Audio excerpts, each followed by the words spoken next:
मंच पर विराजमान हमारे माननीय विधायक भगवान दास सबनानी जी, माननीय विधायक श्रीमान विष्णु खत्री जी, माननीय महापौर मालती राय जी, हमारे अध्यक्ष रविंद्र यति जी, मंच के सामने उपस्थित सभी भाइयों बहनों, पत्रकार साथियों, आमंत्रित अतिथिगण, प्यारे बच्चों, आज एक ऐसे हमारे इस कार्यक्रम के साथ जुड़ करके ये पर्व पूरे प्रदेश में मनाया जा रहा, वैसे तो देश और दुनिया में मनाया जा रहा।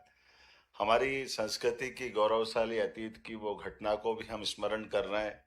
विक्रमादित्य का अतीत का गौरवशाली पक्ष हम आज सरलता से विश्व के सामने, ये वर्तमान में जो युद्ध के क्रम चल रहे हैं सबके सामने छिपा हुआ नहीं है, लेकिन काल के प्रवाह में जो अतीत से लंबे समय तक अपनी देश और संस्कृति के कारण से जो उसका जीवंत इतिहास है, उस इतिहास के अवरोध को भी हमको स्मरण करने की जरूरत है।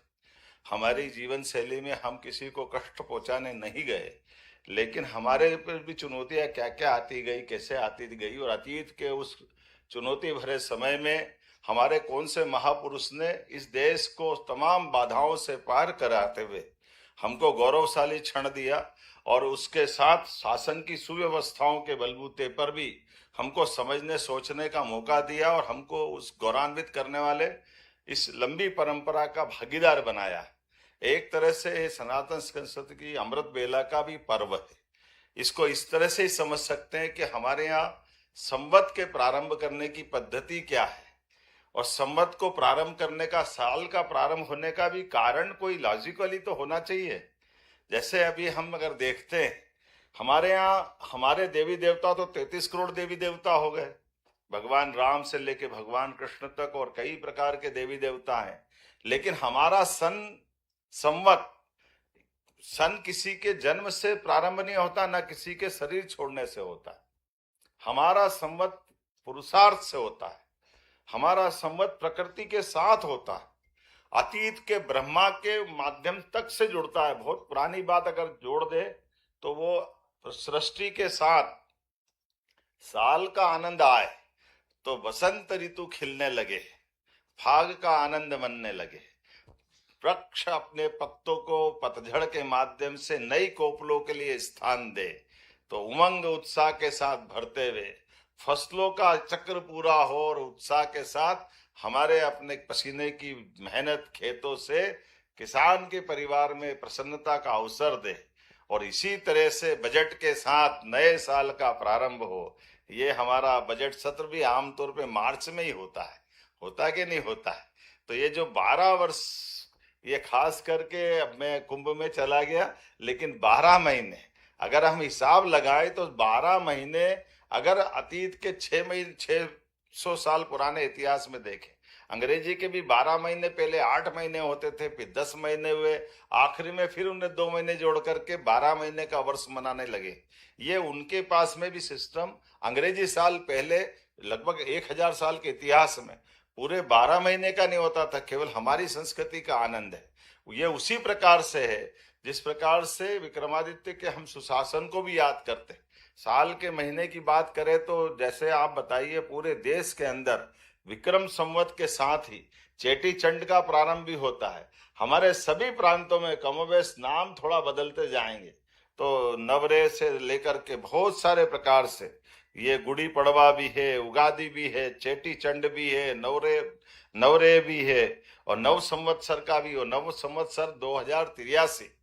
अब जैसे मैंने कहा कि हमारा साल जन्म के साथ प्रारंभ नहीं, तो ये हमारा गौरवशाली पक्ष कैसा है, तो संवत प्रारंभ करने का अधिकार किसको होना चाहिए, तो जिसने अपने शासन की सुव्यवस्था स्थापित कर ली। हर व्यक्ति जो राज्यकाल के अंदर है उसको जीने की मूलभूत सुविधा सब प्रकार की मिलती जाए, उसको किसी प्रकार के कष्ट न हो, सारे कष्टों को, सारी व्यवस्थाओं को सुव्यवस्था में संचालित करते हुए विक्रमादित्य ने सुशासन की व्यवस्था में अपना प्रारंभ किया, शकों से परास्त करते हुए। अभी आतंकवादी घटना देख करके हम विचलित हो जाते हैं। वो भी एक ऐसा दौर था 2000 साल पहले, आतंकवादी रोम के आगे से आए और आते आते अपने इस देश को काल कवलित करते हुए यहाँ से लेकर के उज्जैन एक तरह से आखिरी केंद्र था उनका, उस समय सत्ता के केंद्र में पटना, मथुरा, उधर से लाहौर के आगे से लगा कंधार, और कंधार से आगे रोम तक का कितना लंबा सफर है। लेकिन धीरे धीरे करके सबको लीलते हुए आतंकवादियों के जत्थे उस समय अव्यवस्थाओं के बलबूते पर माता बहनों के साथ दुर्व्यवहार करते हुए, एक तरफ जंगली बर्बर लोग और यहाँ सुव्यवस्था के लोग। हमारे यहाँ तो सैनिक ही सैनिक से लड़ता है, आम समाज कहाँ लड़ता है। ये परंपरा आज भी है। हमारे गांवों के अंदर 100 गांव में एक पुलिस वाले से काम चल जाता है। विदेश की जीवन पद्धति ऐसी है कि विदेश में हर 10वां आदमी पुलिस वाला होता तो समाज नियंत्रित रहता है। और हमारे यहाँ एक पुलिस वाला किसी घर के आगे आ जाए तो घर वालों का भी इज्जत खराब हो जाती है, गांव वालों की इज्जत भी खराब हो जाती है, क्योंकि पुलिस आधारित समाज ही नहीं है। हमारे समाज तो स्वस्फूर्त अनुशासित समाज वाले लोग हैं। हमारे यहाँ गुंडों के लिए पुलिस है, समाज के लिए पुलिस नहीं। कई जगह तो ऐसा आता कि पुलिस वाला किस सभ्य समाज के व्यक्ति पे डंडा उठा ले तो झगड़ा हो जाता कि डंडा भी कैसे उठा लिया, तुमने दिखा कैसे दिया डंडा। पुलिस वाला होगा तेरे घर का, लेकिन हमारा भी सम्मान है। ये जो अपना समाज का अनुशासन का जो आनंद है, इसलिए स्व अनुशासित समाज की उस पुरानी परंपरा को लीलते हुए जब ये अव्यवस्था स्थापित हुई तो विक्रमादित्य ने उनके पिता का राज्य चला गया। सिंधुराज उनके पिता का नाम था। उनने मार मार करके यहां से लेके रोम तक पूरा देश मुक्त कराया, और मुक्त कराने के बाद शासन के सूत्र अच्छे स्थापित करते हुए सभी प्रकार के कवि घटकर से लेके महाकवि कालिदास तक ज्योतिर्विद तमाम प्रकार के लोगों को जोड़ करके नवरत्नों की परंपरा कायम की, विद्वानों के विद्वत्ता के बलबूते पर सुव्यवस्था स्थापित करी। और लोकतंत्र भी इस तरह से स्थापित किया कि विक्रमादित्य ने अपने बाद अपने बेटे को शासन व्यवस्था के सूत्र नहीं दिए। तो एक तरह से लोकतंत्र का नायक भी है विक्रमादित्य। और उससे आगे बढ़कर ये जो विक्रम संवत की स्थापना हुई, तो विक्रम संवत की स्थापना इसलिए नहीं कि वो विक्रमादित्य का मूल नाम तो सहसांक है, उसका नाम विक्रमादित्य नहीं है। लेकिन विक्रम का अर्थ ये सरल भाषा में पर्याय की दृष्टि से आप समझ लेना तो विरुद्धार्थी क्रम में जो उल्टे क्रम को सुक्रम में बदल दे उसको विक्रम कहते, जो असंभव को संभव बना दे उसको विक्रम कहते। और विक्रम से आदित्य की उपाधि है उनके पास, इसलिए बाद के क्रम में जिनने अच्छा शासन चलाया सबको विक्रमादित्य नाम दिया गया। इसलिए आधुनिक भारत में अर्वाचीन से लेके प्राचीन तक कई शासनकर्ता अच्छे अच्छे बने। सबकी इच्छा रही कि मैं शासन अगर चलाऊं तो विक्रमादित्य की तरह चलाऊं, हर एक के मन में कल्पना रहती। लेकिन विक्रमादित्य के विक्रम संवत की प्रवर्तन की क्या पद्धति है, जिसका मैं अंक दे रहा हूं 2083। ये अंक की पद्धति ऐसी है कि हमारे यहाँ पर जो अपने संवत को चालू करना चाहता है उसके पूरे राज्य के शासन करने वाली प्रजा के ऊपर एक पैसे का भी उस पर कोई कर्जा नहीं होना चाहिए, अर्थात पूरी प्रजा कर्ज मुक्त होना चाहिए। तो विक्रमादित्य ने अपना राज्यरोहण का जब ये मौका आया तो पूरे जितने भी देशवासी थे, कर्जकार और कर्ज देने वाले साहूकार, सबको बुलवाया और सबके साथ कहा कि सब अपने रिकॉर्ड भी लेकर के आओ, और जिसको कर्जा दिया है लिया है उन दोनों तरह के पक्ष बैठे, सारे कर्ज की भरपाई अपने शासन से उनकी करवाई और सबको कर्ज मुक्त किया। अब ये किसी के पास इतना पैसा हो कि पूरे देश के लोगों का कर्जा मुक्त कर दे, लेकिन ये भी आधी बात है। लोगों ने कहा ये कर्जा तो कल तक का था, ये खत्म हो गया, अब वापस कल क्या करेंगे, तो फिर चाहिएगा तो क्या करेंगे। उन्होंने कहा कोई बात नहीं, उसके पास इतना धन भी था कि आने वाले समय के लिए भी और धन ले जाओ, लेकिन कोई कर्जदार नहीं हो। ये जो जितना इतना सामर्थ्यवान कोई व्यक्ति हो उसके नाम पे संवत चलता है। ये गौरवशाली परंपरा भारत की है। या बताओ ये पुरुषार्थ की है कि नहीं है कि अपने राज्य की प्रजा पे कोई कर्ज नहीं होना चाहिए, सब सुव्यवस्था के बलबूते पर जीवन जिए। ये धन जिसके पास हो तो वो कितना सामर्थ्यशाली देश होगा और शासन करता होगा। और एक ये नहीं, हर क्षेत्र में व्यक्ति तो व्यक्ति, भूत को पकड़ ला है आदमी, इतना होशियार इतना बहादुर होना चाहिए। यह है विक्रमादित्य की अपनी काम करने की पद्धति। जहां कोई परेशान हो, व्यवस्था तो इतनी सारी है। उदाहरण तो ये भी आता है कि घोड़ा गया खेत में किसान के यहाँ और किसान के फसल को नुकसान कर दिया, और किसान को ये मालूम पड़ा कि ये तो राजा का घोड़ा है। अब राजा का घोड़ा तो संकट में पड़ गया, अब राजा का घोड़ा तो क्या करेंगे। अब विक्रमादित्य को जानकारी आई कि उनके घोड़े ने नुकसान कर दिया, तो वो उनने अपने आप को उस गांव की पंचायत के सामने खुद प्रस्तुत हुए। उन्होंने कहा ये मुझे इस फैसले को आप बताओ क्या करना चाहिए। सबने कहा महाराज हो गया तो हो गया, घोड़ा है, कोई पूछ के थोड़ी खाता किसके खेत में क्या हो गया तो हो जा, छोड़ो। उन्होंने कहा नहीं नहीं ऐसा नहीं, ये घोड़े की जवाबदारी मेरी थी, मेरी लापरवाही, तो इस घोड़े का जुर्माना मुझे दिया जाए। अब जुर्माना, घोड़े का जुर्माना, ने ऐसा क्यों, घोड़े ने तो गलती करी, आपने थोड़ी करी। बोले नहीं, घोड़ा तो बेजुबान है, वो नहीं समझता है, लेकिन मालिक के ऊपर जवाबदारी आना चाहिए। तो मालिक के ऊपर जवाबदारी लेकर उनने अपने आप पे अर्थदंड भी लगाया और अपने हाथ से अपने पे 5 कोड़े बरसा करके उनने अपना प्रतिकार दिया कि मैं आपका ये जवाबदार हूं, इस दंड का भागीदार हूं। ये उनके मन के भाव थे। और ये ऐसे एक नहीं कई सारी घटनाएं, इसलिए विक्रमादित्य 2000 साल बाद भी लोगों के हृदय में आज भी जिंदा है। हर वो व्यवस्था जहां पर हमको सुक्रम की व्यवस्था लगती, सुव्यवस्था की इच्छा होती, विक्रमादित्य खड़े दिखाई देते हैं। और हमारे लिए सौभाग्य की बात है, जैसे मैंने कहा है कि आदित्य के समान चमकने वाला, ये हम अपने विक्रमादित्य अर्थात इस चराचर जगत को ऊर्जा कोई देता है तो सूर्य तो देता है। सूर्यनारायण के माध्यम से नक्षत्रों के ऊपर जीवन मिलता है। और हमारे यहाँ सूर्य भी कितने हैं, सूर्य कोटि समप्रभ, हजारों लाखों सूर्य, एक सूर्य नहीं है। जब तक ये ब्रह्मांड रहेगा तब तक इससे जीवन रहेगा।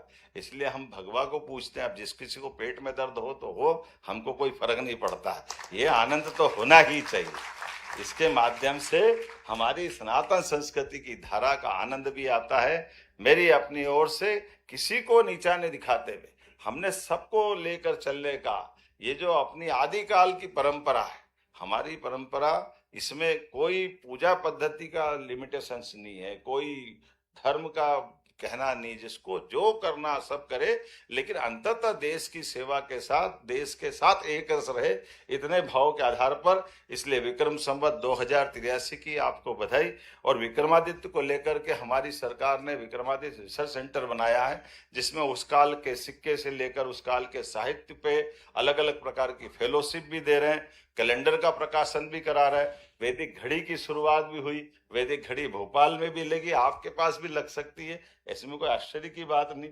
और ऐसी बहुत सारी बातों को करते हुए सरकार सांस्कृतिक रूप से हमारे उस गौरवशाली अतीत को जीवंत रखना चाहती है। और ऐसे एक नहीं, अतीत के काल में ऐसे कई सारे हमारे लोकतंत्र के सेनानी रहे हैं। हम केवल ध्यान दिलाएं तो जो कभी कहते हैं अंग्रेज के हमने लोकतंत्र दिया, आपने लोकतंत्र दिया नहीं, लोकतंत्र तो हमारे पास था। केवल आपने अपने तरह से, जैसा दुनिया चलती है, अगर लोकतंत्र रहता तो राजा अपने आप, आज भी हटा लो ना वहां से, उनके यहाँ कहाँ राज परिवार को हटा करके बात होती। तो लोकतंत्र हमारा हजारों साल से। इसलिए भगवान कृष्ण ने भी द्वारका अगर छोड़ी, द्वारकाधीश के बाद, तो उनके बेटे को उनने शासनकर्ता नहीं बनाया। हमारे लिए हुण जेता यशोधर्मन मंदसौर के पास के हुए, एक और जाति बर्बर जाति थी हुण, उसने भी इस प्रकार से किया। उसके बाद में यशोधर्मन ने अपने पुत्र को राजा नहीं बनाया। ये हमारी गौरवशाली परंपरा है। जब हमारे सुयोग्य लोग, समाज अपने आप निर्धारण करेगा, इस व्यवस्था के बलबूते पे हम सब चलते हैं। उम्मीद करेंगे आप सब विक्रमादित्य को जाने समझेंगे। अभी तो मैं पुनः नए वर्ष की बधाई देता हूँ। बहुत बहुत धन्यवाद।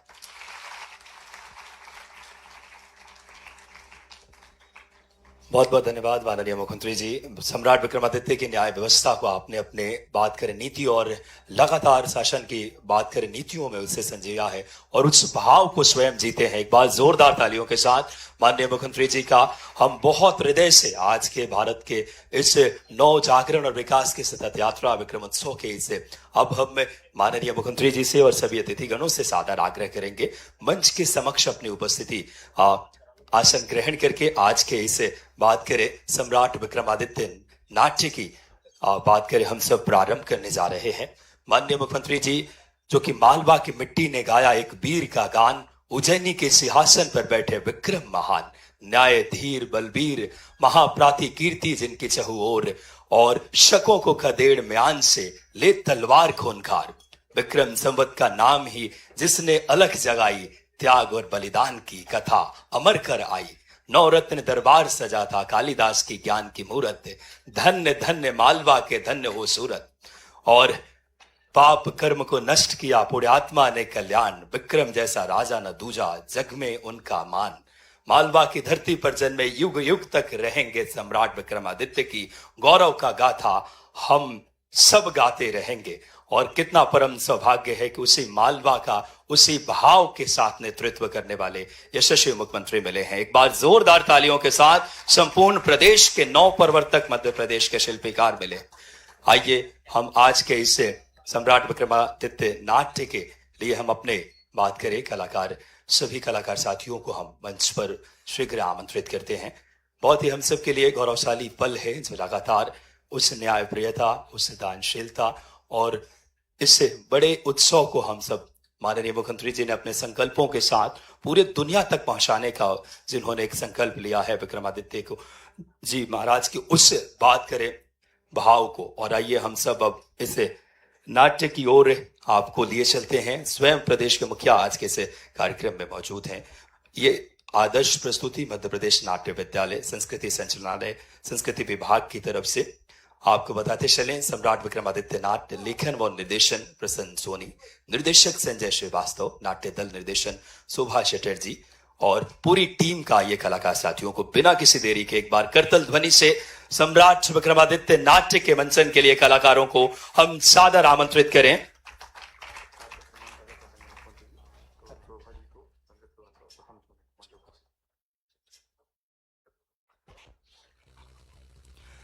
आपको बताते चलें कि उस भाव को संपूर्ण दुनिया में पहुंचाने का जो परिकल्पना माननीय मुख्यमंत्री जी मूर्त रूप दे रहे हैं, सम्राट विक्रमादित्य की जो वीरता, न्यायप्रियता, दानशीलता और आदर्शों के प्रतिमान जो मध्य प्रदेश शासन की नीतियों में माननीय मुख्यमंत्री जी के भाव से झलक रही है।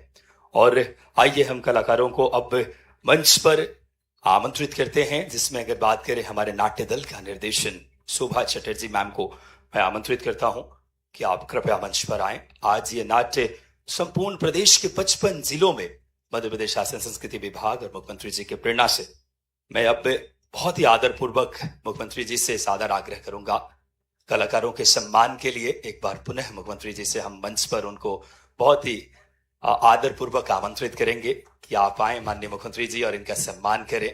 जो भाव आपके नेतृत्व ने जो अलग जगाया है, माननीय मुख्यमंत्री जी से आग्रह कि मुख्य मंच पर आपकी पुनः उपस्थिति और सानिध्य हम सबको मिले, इन कलाकार साथियों को और कला संस्कृति को सदैव पोषित करने वाले भाव के साथ माननीय मुख्यमंत्री जी नेतृत्व कर रहे हैं।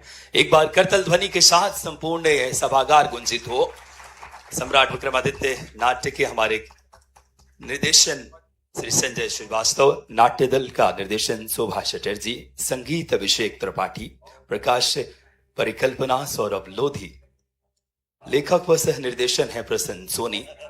पूरी टीम का माननीय मुख्यमंत्री जी आत्मबद्ध सम्मान। एक बार करतल ध्वनि आपकी गुंजित हो, वो भाव जिनके नेतृत्व में है। आइए हम सब एक बार करतल ध्वनि के साथ इस सम्राट विक्रमादित्य नाट्य के मंचन के लिए एक बार तालियों के साथ कलाकारों को हम सादर आम